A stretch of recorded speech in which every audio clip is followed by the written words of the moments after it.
right, y'all. Welcome back to another tasty episode of Foodies and Friends on Fox Local. Y'all know who this legend worldwide before you know it. You may not think that that's happening, but it's going to happen. Oh, thank you. Very much so. David Cordúa, we are back at the Lymbar, one of our favorite places to dine, have a good time, and talk to our Isn't it friends. comfortable?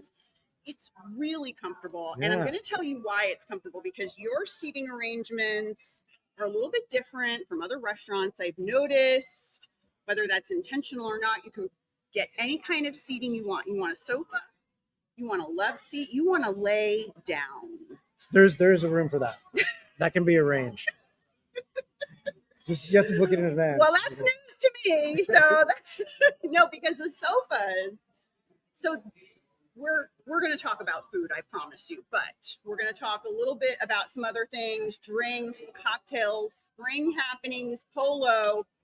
But it's about to get fun. But the seating is, I think, one of the biggest differences I notice when I walk in this restaurant versus other restaurants, because there truly is every type of seating here. And you don't see sofas and lounge seating that often outside of clubs. Right. And so I know that this is a very strategic move by you, and it's paid off. How did you come up with this? Well, I know this term gets thrown around in development a lot, but you know, the Ion being a workspace for startups, which is the building that we're in. Yep. It's Rice University. We have the Rice Executive MBA downstairs, Microsoft's first headquarters in Houston on the top floor, Chevron Tech, 2 stories of industrious, which is all startups for the most part. We wanted this to be a place that is someone's third space. You know, we're not trying to turn tables quickly. We want people to come in and have their meetings here, get some work done. And when Rice approached us about doing this concept in the space, it was, my thought was it being kind of like the hotel lobby lounge of the entire Ion. Yeah. So comfort was in mind, versatility was in mind. If you notice, there's places to plug in almost everywhere. Almost everywhere. We were joking about that. The one day we don't need power because we're prepared for our equipment, because Chef David has outlets everywhere. But that's so smart, because that was, and you adapted to your building for people to come and get some work done. And you know, even if you nurse a glass of wine and an appetizer for an hour, that's fine. This really just speaks to who you are as an artist, as a business owner, as a legacy family. And you took a very fervently held belief in the restaurant industry, and you flipped it on its head. And you said, no, I am actually going to make my diners comfortable. I don't care how long it takes them to eat their lunch. Yeah. And that is so out of line in a good way. Yeah. So let's talk a little bit about that legacy and that family history, in case you are watching Foodies and Friends for the first time and you aren't familiar with Chef David Cordúa. Chef David has a very important family legacy here in Houston. The beloved chef Michael Cordúa, your dad, has left a very important, lasting legacy here in Houston. And in case you are not familiar with him, tell everybody a little bit about why he was so important, not just to Houston culinary, but worldwide, and even to this country as a culinary expert. Yeah, so he was part of a small handful of chefs in the 80s that was part of a movement called Nuevo Latino, that highlighted, Mexico, the Caribbean islands, Central and South America, and combined it with the Nouvelle Cuisine French techniques of the time. So you had Douglas Rodriguez of Patria in Miami, Norman Van Aken also in Florida. Robert Del Grande was part of that. Shout out to Robert Del Grande. Kind of taking Southwestern cuisine and combining it with French Nouvelle Cuisine. Yeah. And Michael Cordúa with Central and South American cuisine with modern French technique. Yep. And it was something that, the United States had never seen. Never. And locally and here in Houston, really opened the door for people to think of Latin cuisine beyond Mexico and Tex-Mex, and really, opened up the vocabulary and culinary landscape of what people were used to. Yeah. And this was really, just to give y'all an idea of what it was like, because, Dave and I kind of grew up together, here in Houston. Our parents, schlepping us around, you going to restaurant openings, me taking my mom to her radio show or to TV. But it was such a different time back then. Your dad and Chef Robert Del Grande, they were like pioneering superstars. Like your dad, he was on the cover of like magazines, and like he would go to like Food Network, and he was all over the world. And I remember, because your dad and my mom were two peas in a pod, his brilliance, his talent, it was so different.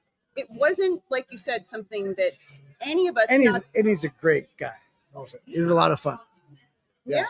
So what was it like? Because we're in such a different time now, and kind of growing up, because I think a lot of people think, okay, you grow up with a famous parent or a very accomplished parent, and there's no way you can fill their shoes, and there's no way you can match up to be their greatness. But what's interesting is you want to find your own path. You want to find your own greatness.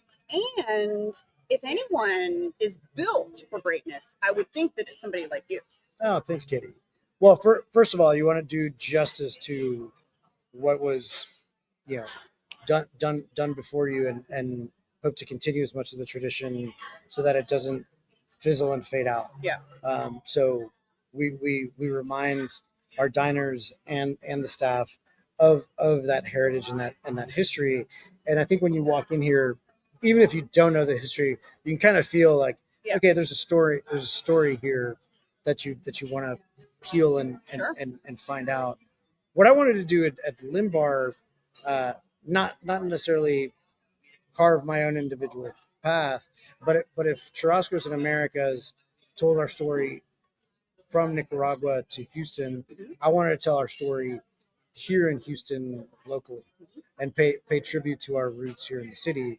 The street Lymbar was where my grandparents first immigrated from Nicaragua to Houston, and this is actually the cookbook that she brought with her from Nicaragua. That's up on our shelf, and you'll see this book in Nicaraguan kitchens and households all over. This is the actual all book. Over Miami and all over Managua. So yeah, I wanted to pay tribute, this being such a historic, iconic building to Houston. Yep. I wanted to pay tribute to our history, specifically here in the city, which has its own story as well. We've never, hung our hat on authenticity, being like, this is the way it's done in the old country, and this is the way it's going to be. We wanted to evolve just as the Houston landscape evolves, and just as the families that come in and out of the city, we want it to be reflective of that as well. Yeah, and I think you are truly one of the best stewards of that legacy, because you're brought up in it. It's in your DNA. Like, you were little when your dad was coming up with a new world-changing recipe, and then or cuisine, cooking, and then you would see the result. You saw all the TV coverage, all the teams that wanted to talk to him and interview him. Yeah, and I was corporate chef of our group for 15 years. Yep.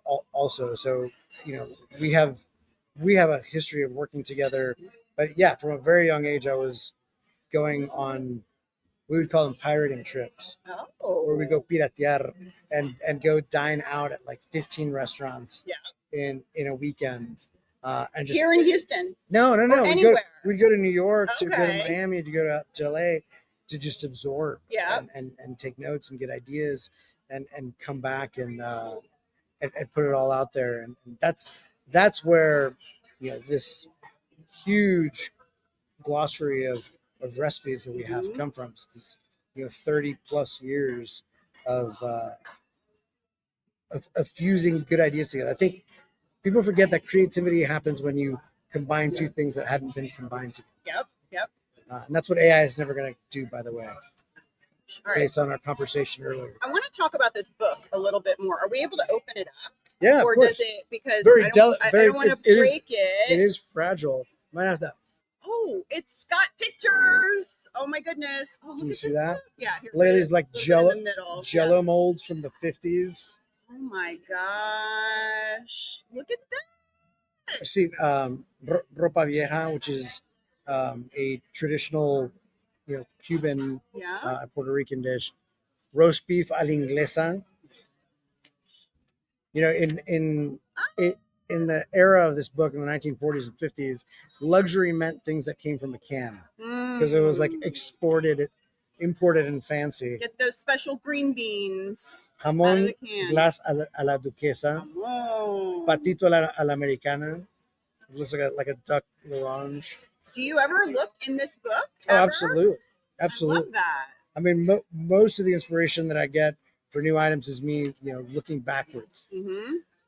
And, because I was French trained in classic French cuisine, and our food was always Latin American ingredients with French technique, I'm often going back into classic French and, adding Latin ingredients to it. Yeah. Because it's still new to this day. That pioneering fusion from the 80s and 90s that my dad and Robert Del Grande were doing is still innovative to this day. But, we've only scratched the surface. And you're still back in the kitchen, right? Yeah. Like you're still actually back there getting your hands dirty, cutting things. Whereas I think a lot of people sometimes assume that once a chef gets to a certain notoriety level, you step away from the kitchen and do other things, which is a wonderful and a very good path. But you're still right back there as soon as you walk in. Well, because my background was in hotels and catering is a huge component of our business here, which requires a lot of custom menus.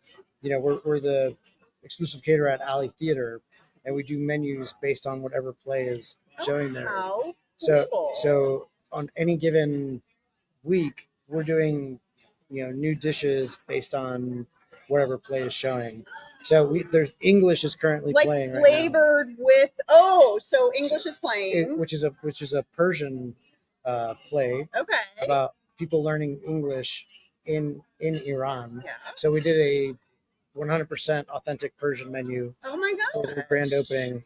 The Importance of Being Earnest is the next show coming up. So we did a Victorian era menu for their grand opening next Wednesday. So we're doing a chicken ballotine and English tea service with English tea sandwiches. Is this a good place to pregame before the theater? 100%. Because of parking options? 100%. And we do theme menus based on the play with ticket specials. So just go on our website and you'll find some of our partner events and tickets with Alley Theater. So that's such a great experience. So somebody could come here pregame for Alley Theater. Have the menu inspired by the show, a 3-course, and get their tickets through the package and go see the show. I love that. And keep the car here and just take an Uber. So that's a great tip. It is. And we do have some desserts, I think, coming. Oh, yes. Let's look at some desserts. Coming up shortly. Yeah. Let's go on over to the foodie cam to take a look at some of the desserts. There they are here. So our tres leches, which all my aunts fight over who created the recipe.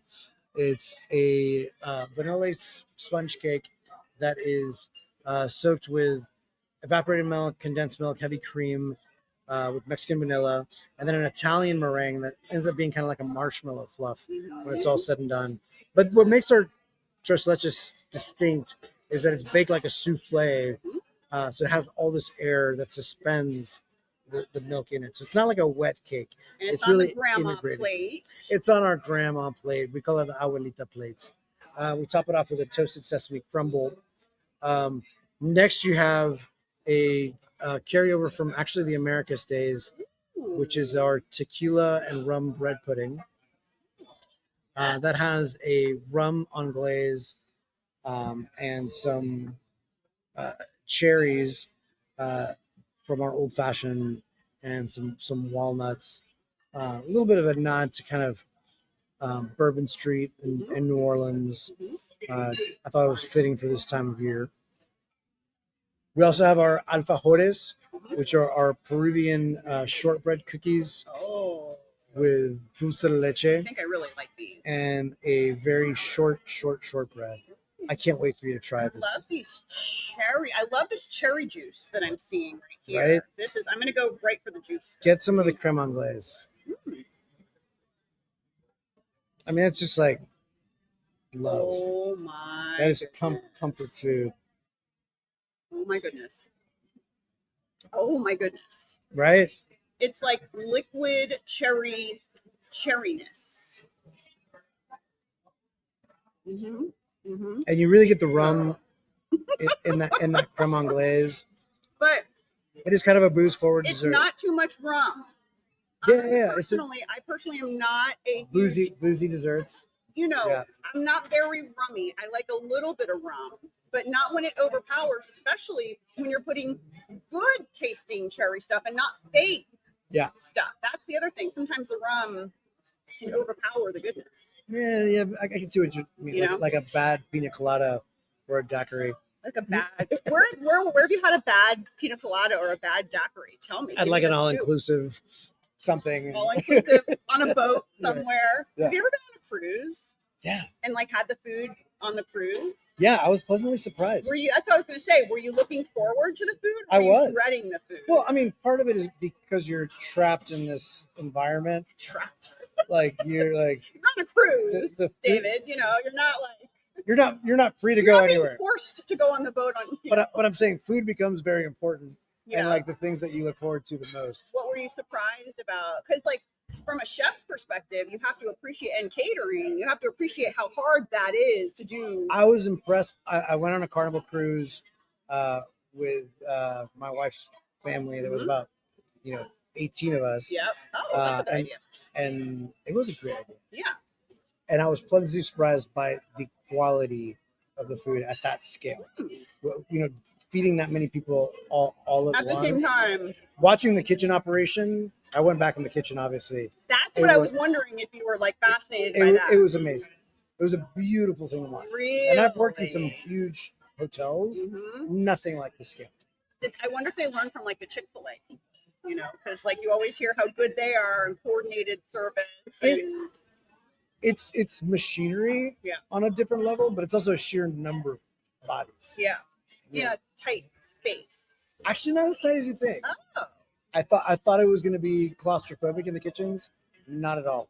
Like really spacious, really comfortable, very clean. Obviously, everything bolted down and I have a table. My grandparents used to. They had an apartment in London, and so they would take the boat back and forth. When my mother was little, the QE2, it's like kind of a famous boat. But my mother, she actually learned to ride a bike on these transports going back and forth, taking them. But my grandfather was a big chess player, and the chess tables were bolted into the board. And he wanted the table. He said, "I don't care. I'm going to buy the table." So I have this old chess table from the QE2, and you can see the bolts in the bottom. That's where your poker chess thing starts. Yeah, that makes more sense. Early. I get it now. Dave going real deep. Do we have another? Oh, we do. We have my cookies. Those are the alfajores. So these are often, the closer of any of our catered events. Yep. Or with your check. It's a shortbread cookie with dulce de leche. Dulce de leche is made by cooking condensed milk traditionally in the can of condensed milk. You boil the can and it caramelizes inside of the can. And it's this just, you've had dulce de leche probably in ice cream or as a topping. Yep. But it's just this wonderfully rich filling. I just had an idea for you. I'll take it. You're at Alley Theater. You're at Polo. You should hit up Carnival and get them to serve Lymbar food when they leave Galveston. Yeah. You I know, would love anything. the Lymbar at sea. I became a fan of cruise ships. Yeah. All right, you gotta have Sign fun me up. too. Oh, absolutely.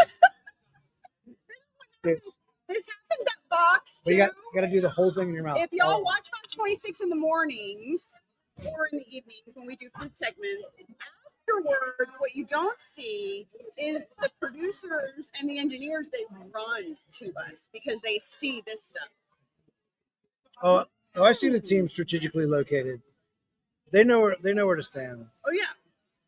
And if there's lobster, And the lobsters, I see the lobsters already it gone. disappears. Yeah. All right, so what are your standard operating hours in case, and let's say you have we got one more dessert. Okay, let's look at the one more dessert. Oh, And you we'll don't run through want to miss yeah. this one. Okay, Neither yeah. do I. I'm gonna get a fork. Oh, here's a fork right here. Oh. So, lastly, this is our dark chocolate tart. Mm-hmm. So it's a flourless chocolate tart with a bourbon goat's milk caramel. So the dulce de leche is technically a cajeta, but in Mexico, a cajeta has to be made with goat's milk. So we take bourbon, which we have a private select bourbon barrel, and make a caramel bourbon and goat's milk reduction. That is the sauce with candied pecans and some mascarpone cream. I cannot wait for you to try this. Mascarpone. I love the flourless aspect too. Yeah, me too. Yeah. Well, because it makes it just fudgy and dense. We're not cutting the chocolate with anything. It's just like truffle. Yeah. Oh. So try the sauce first by itself. Again, you want to try sauce? not He's like he's got his fork. not Like, too I want some sauce. boozy. Let me go there. The cream helps pick it up. Right. Yes. That's my favorite thing. Hold on. And warm, it's even better. Let me ask you a question about this sauce. Yeah. Where else are you using this sauce? This could go in a drink. This goes in Isn't it amazing? This is a polo drink and a half. I actually learned this sauce when I worked in Sonoma at a restaurant in Santa Rosa called Popina. And the chef that I was with made this goat's milk and goat cheese is abundant in Napa and Sonoma. Mm-hmm. So it's something I brought from there. It's not Mexican at all, but it happens to work because I haven't tasted a combination like this, and you can really tell the difference. It's almost a little bit nutty. I taste a little bit of nuttiness in it, and I don't know how. it makes sense. It's the goat's milk. It's a little more earthy. Mm-hmm. But the nuttiness comes from reducing the cream. It develops these sugars, kind of like brown butter has a nuttiness. Mm-hmm. That's from reducing interesting the goat's milk. Things that, and then you have some actual nuts here. I mean, this is a very, it's very indicative of your classic French training and also your classic training from your dad too, because that training from your dad growing up and watching him, and just as a culinary family that was so iconic here in Houston, watching him eat and how he thought about putting flavors and how did that influence you? Yeah. Oh, it's in everything. Well, it is so fun getting a chance to talk to you, and it's so fun getting a chance to talk about so many of the amazing things that are great in Houston, about Houston's culinary scene, and you are such an important part of that. So please stay here and keep doing what you're doing. Thanks. I like it here. This is a good place. I don't know how else to be other than a Houstonian. This is true. Well, I think being a Houstonian is the best thing in the world. And that is why we're just going to keep eating and drinking and reminding everybody to stay tuned to Fox 26 and Fox Local for all Cheers, of your y'all. foodie coverage. I don't know. Sometimes we get a little wild, y'all. So we'll see you next time. Salud. You got to drink. I'm drinking.